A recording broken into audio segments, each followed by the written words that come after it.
ایک طرف تو ایران اور اسرائیل کے درمیان جنگ بندی کے حوالے سے ایک بڑی ڈیولپمنٹ ہے۔ ایران نے بھی بڑا اعلان کر دیا ہے، پاکستان کے وزیر اعظم آفس کی طرف سے بھی پوری دنیا کے لیے ایک میسج جس کے بعد منظرنامہ تبدیل ہوا ہے وہ آیا ہے۔ ایران کی فوج کی طرف سے بھی اور ٹرمپ کی طرف سے بھی سٹیٹمنٹس آ رہی ہیں۔ لیٹسٹ اپڈیٹس کیا ہیں، یہ معاملہ کہاں پر جا کر رکے گا، یہ ساری اپڈیٹس، لیکن اس سے بھی بڑی خبر یہ ہے کہ ایران نے بھارتی جہاز اڑانے کی ایک خبر چلائی ہے۔ بھارت کا ایک اہم ترین بحری جہاز،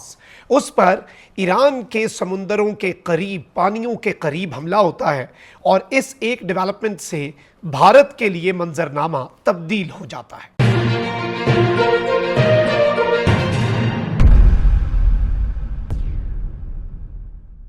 بسم اللہ الرحمن الرحیم، السلام علیکم، میں ہوں مخدوم شہاب الدین۔ 8 جون 2026 پیر رات کا وقت، کچھ اہم ترین اپڈیٹس ہیں، جلدی جلدی آپ کے سامنے رکھتے ہیں، بلکہ گزشتہ چند گھنٹوں کی 7 سے 8 بڑی خبریں، 7 سے 8 بڑی ڈیولپمنٹس کو ڈسکس کر لیتے ہیں۔ سب سے پہلے تو ناظرین کرام، ایران نے لبنان کے دارالحکومت بیروت پر حملہ کرنے کی پاداش میں اسرائیل پر سٹرائک کی۔ اسرائیل نے جوابی ایران پر وار کیا، لیکن ایران کے وار کے بعد ٹرمپ نے نیتن یاہو کو کال کی اور پبلکلی یہ بیان جاری کیا کہ میں نے نیتن یاہو کو کہا ہے کہ ایران پر جوابی حملہ نہ کرنا۔ نیتن یاہو نے ٹرمپ کی بات نہیں مانی اور حملہ کر دیا۔ پھر اس کے بعد ایران نے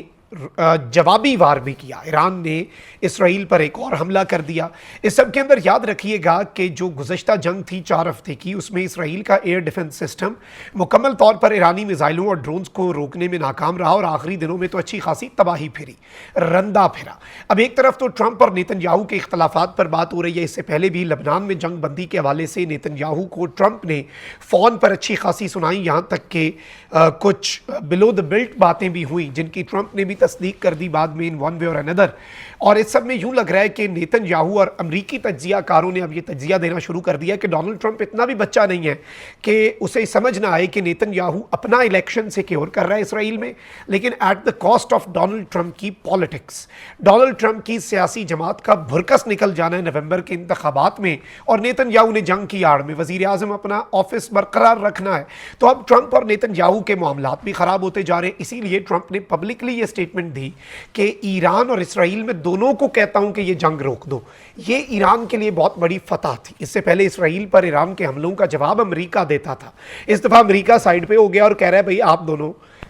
حملے روکیں، آپ دونوں سیز فائر کریں، یعنی امریکہ اسرائیل کے ساتھ کھڑا نہیں ہو رہا، امریکہ اسرائیل کا دفاع نہیں کر رہا، اور اسرائیل کے لیے تو یہی ایک بڑا دھچکا ہے۔ اب اس سب کے اندر خبر یہ بھی آ رہی ہے اسرائیل ہیوم کی، جو کہ اسرائیل کا اخبار ہے، کہ اسرائیل اور امریکہ دونوں نے اب ایران کو یہ میسج دیا ہے،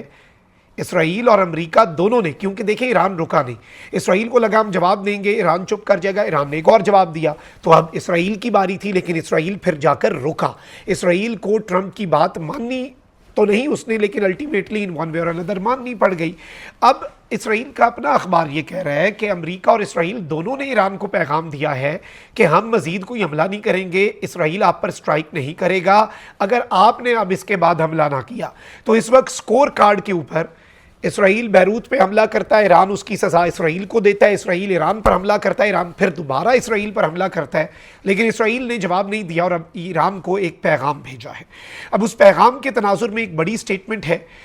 جو ختم الانبیاء مرکزی ہیڈ کوارٹر ہے ایران کا، اس نے یہ سٹیٹمنٹ جاری کی ہے کہ اسرائیل کو سخت اور دردناک رد عمل دیا، جس سے صہیونی حکومت اور اس کے حامیوں کو اب سبق سیکھ جانا چاہیے۔ ایران نے اسرائیل پر حملے روکنے کا اعلان کر دیا کہ ٹھیک ہے جی ہم نے آخری حملہ کر دیا ہے، اب انہیں سبق مل جانا چاہیے، اور اس کے ساتھ وارننگ بھی ہے کہ دوبارہ سے یہی ایڈونچرزم کیا۔ البتہ اب لبنان والا معاملہ پیچیدہ ہے، ایران نے ایک اور نیا نارمل سیٹ کر دیا ہے کہ لبنان پر حملے کا جواب جو ایران ہے وہ دے سکتا ہے۔ لبنان پر حملے کا جواب جو ہے وہ ایران اسرائیل پر حملے کی صورت میں دے سکتا ہے۔ یہ کوئی چھوٹی موٹی جو ہے وہ ڈیولپمنٹ نہیں ہے، تو اس چیز کو اگر ہم سمجھیں تو یہ بھی اسے ایک بہت اہمیت کی نگاہ سے دیکھا جا رہا ہے، اور ایران یہ بھی اسٹیبلش کرنے میں ان اے وے کامیاب ہو گیا۔ اب آتے ہیں اصل چیز کے اوپر ناظرین کرام۔ پاکستان کے جو وزیر اعظم ہیں شہباز شریف، انہوں نے ایک سٹیٹمنٹ جاری کی، اور اس وقت چونکہ we are the only mediators, تو یہ سٹیٹمنٹ بہت اہم ہو چکی ہے۔